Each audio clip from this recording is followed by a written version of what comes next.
What is up, guys? Frankie here, taking this intro for about the 5th time because I cannot get this dang camera to focus, so I hope to goodness that it is focused. So before we get into today's video, I want to let you guys know that I am still planning on doing the retro game video where I show you my entire collection, but of course I postponed it just for this video first because my package arrived and I was more excited to unbox this one machine and give it a go.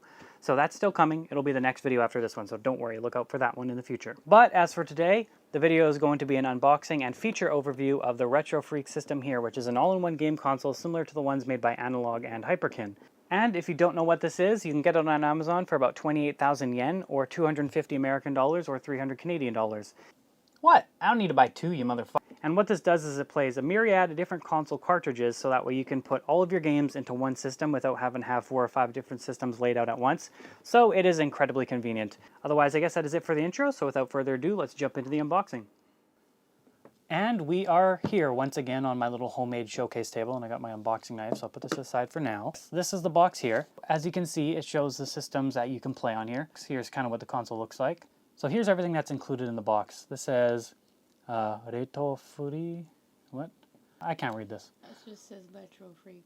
Oh, that just says Retro Freak. Thank you, Leah. So yeah, here's the console. This is the controller adapter, which lets you use all your Famicom, Super Nintendo, etc. Controllers. Oh, it comes with an HDMI, USB, AC adapter, and some Japanese word here. I'm not too sure. And it does come with one controller, which is quite similar to the Super Nintendo controller, so that is good. Although I definitely want to be using my original NES and Super NES controllers instead. And here is the back of the box, which just kind of, again, shows you a bunch of details about how this thing works, you know, how it outputs. You can use a micro SD card here and actually play ROMs if that's what you want to do. So let's get this thing opened. So I guess I don't need my knife. We have some documentation, you know, pretty standard, nothing important, because I only want the goodies. Got a piece of cardboard here. Just kidding, I know you don't care about the cardboard. Oh, actually, this cardboard you probably do care about, because it appears to have some sort of adapter in it. Ah, yes, okay.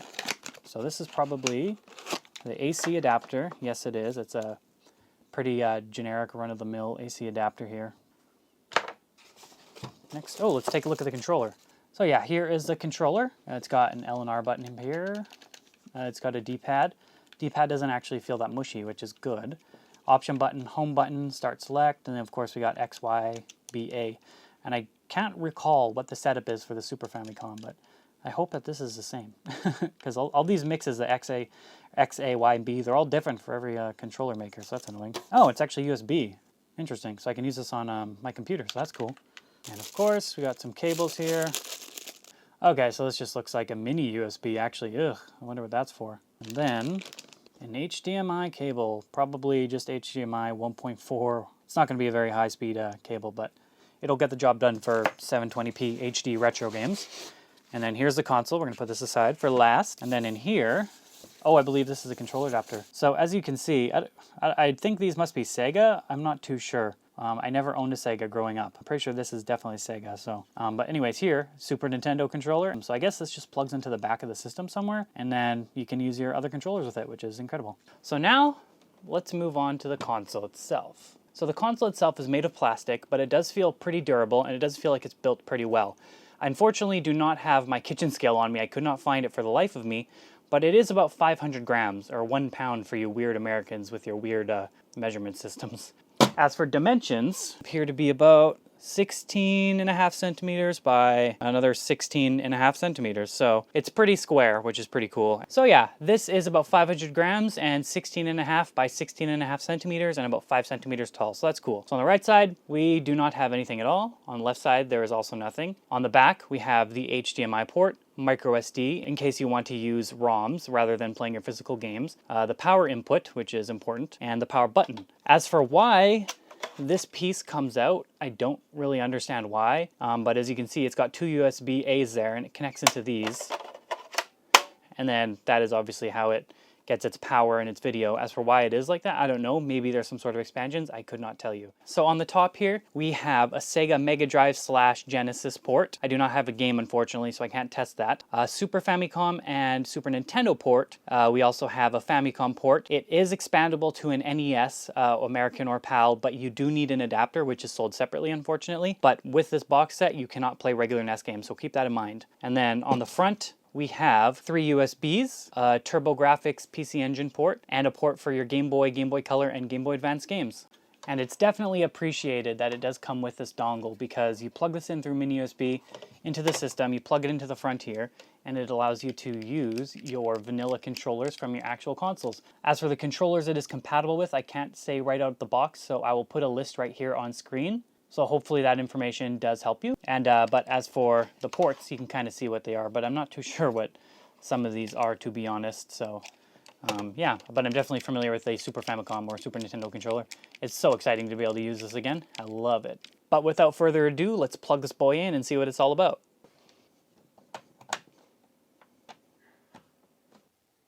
Ah, there we are. So we are now on the startup screen. Oh, immediately it lets you choose your language, so that is good. We are going to go English here. We're going to accept.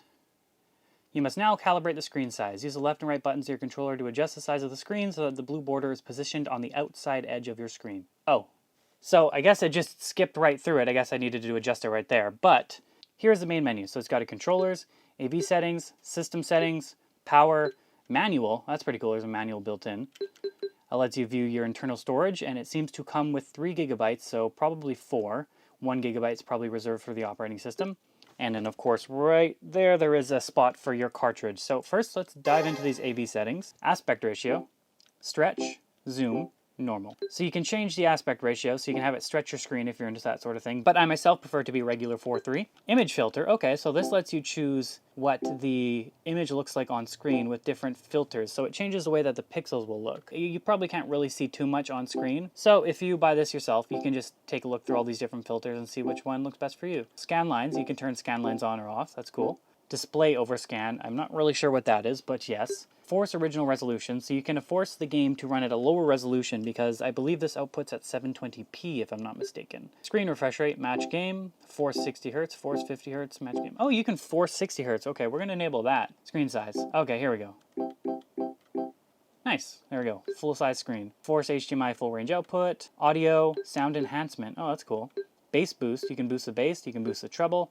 You can turn on or off the sound effects, change the volume, and close. So now let's check out the controllers menu.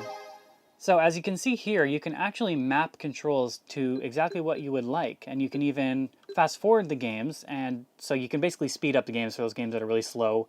We've all done that. And I guess you can assign it a hotkey on the controller specifically, which button you want for speed up. Okay, and you can also change the hotkeys for the main menu, in-game menu, fast forward, like I mentioned. You can make save states, load your save state, take a screenshot, cheats master toggle, so I guess you can just turn on and off the cheats with one switch. Famicom microphone, oh, that's interesting. I wonder if it's compatible with that. FDS switch disk side, I have no idea what that one's for, but probably to do with the TurboGrafx system, maybe, if I had to guess. And you can also change the speed of the fast forward, which is pretty cool. So it looks like it's a maximum of 4 times speed.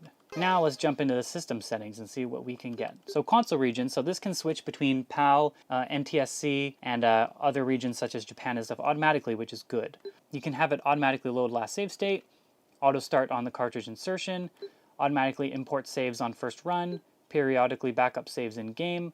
Oh yes, so one thing that is pretty cool is this touts the ability to save your game inside of the cartridge on the system, and then in turn copy that save onto your original cartridge. So you can save your Pokemon game, back it up onto this machine, change the battery, and then re-upload it to the cartridge, so you can keep your original save no matter how old it is, or regardless of what the battery's lifespan is happening with that. So that is really cool if that works. We're definitely going to have to test that out. Change the format of the screenshot. There's a file manager, that's interesting. Change system language, display license agreement. Okay, pretty straightforward stuff. Let's load a game. Let's see how well it emulates. First, we're going to start off with Super Mario World. Initial save import data from cartridge complete. Cool. So as you can see, Super Mario World is loaded into the RAM here, as this system actually uses software emulation. So it basically rips the file from the game cartridge, loads it into RAM, and then emulates it through software. So let's give it a shot. Let's see how well it plays. Oh, you can also rate the game. That's cool. Okay, so I can't seem to trigger the control.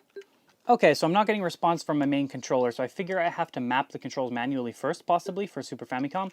But in doing so, I went back and I've noticed that right here it says you can copy your current save to RetroFreak, or you can write your new save to the cartridge. So that is something we're definitely going to be checking out. You can also have patches on the games, as you can see here. So I might be able to put English patches on Japanese games. If we could do that, that would be incredible. So first we're going to check out if we can set up the controller.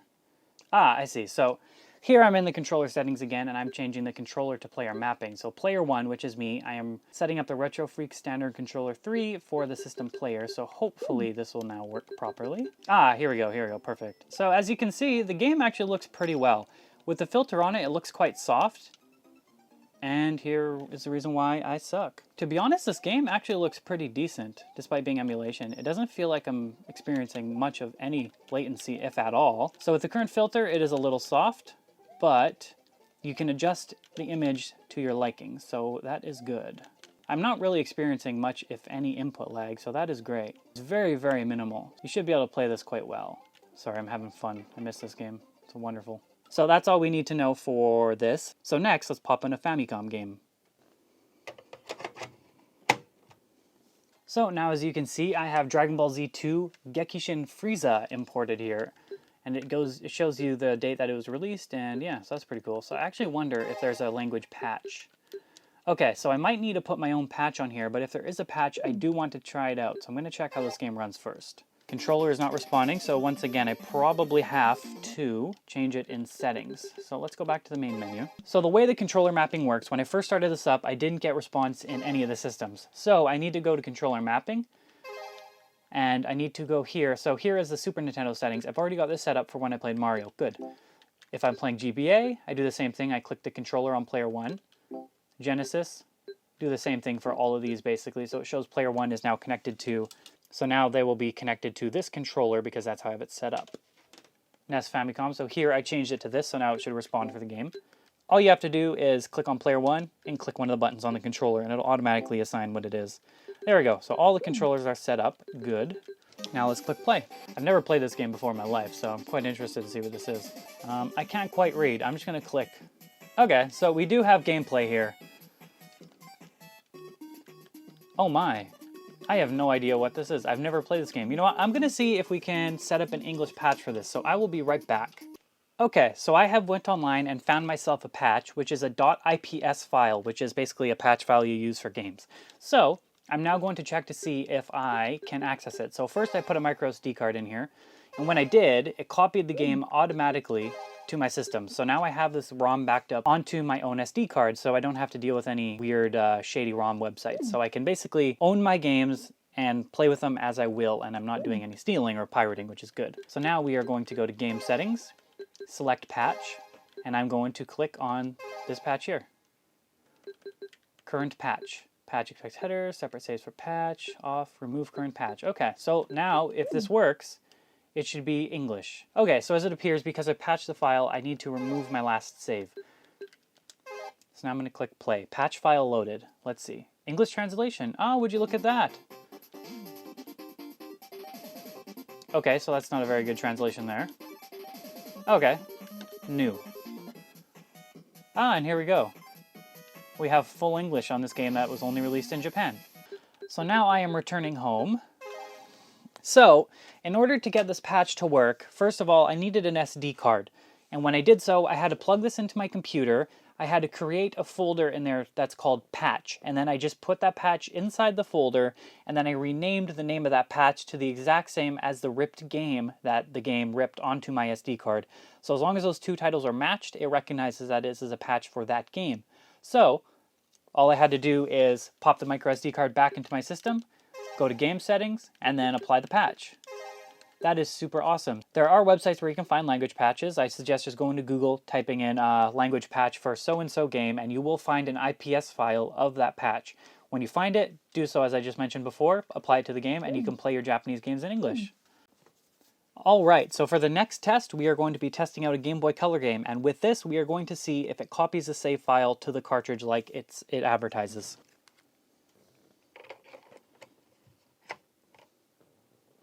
So as you can see, it's loading the cartridge. Do you wish to install this game to the micro SD card? You can play without the cartridge. Yes, so there you go.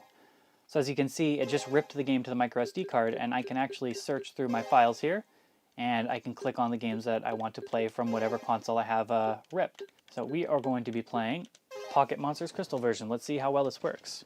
Absolutely iconic. I love this screen. So as you can see, I'm currently in my bedroom here. Let's try to save. I don't know if that means save, but okay. So it says here that the game is saved. So now I'm going to go back to the home screen here, and I'm going to go game settings, and I'm going to go write save to cartridge. Okay, so it appears I cannot do this with Pokemon Crystal. As to why, I'm not too sure. So let's try a Game Boy Advance game. Be right back. So as you can see, I've put in Pokemon Leaf Green. It says here that the initial import of save data from the cartridge was copied over to this console here. So for some reason, Pokemon Crystal didn't work. Do you wish to install this game to my SD card? Yes.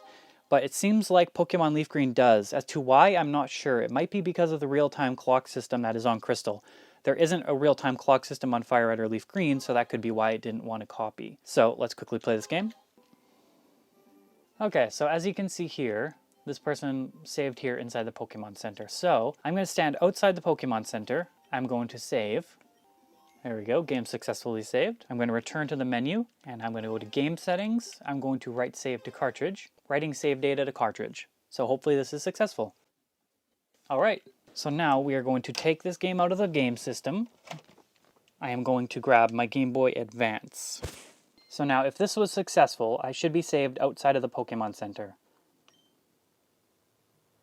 And there you go, there you have it. So my save was transferred from the console to the cartridge. That is super awesome. I'm actually super impressed by that. That is definitely one of the better features I did not expect to find on this when I first purchased it. I am happy about that. But yeah, that really about does it. So let's do the outro. So I guess that wraps it up for today's video. So if you enjoyed it, please leave a like and leave a comment down below letting me know if you're going to pick up this system for yourself. This is obviously the first time I've done a video in this style, so I hope it will suffice. Let me know in the comments section down below if there's something that you feel like I need to improve on, or if there's something that you liked specifically. Otherwise, I guess that is about it. So if you're not subscribed, then get subscribed, leave a like, and we'll see you guys in the next one. Peace out.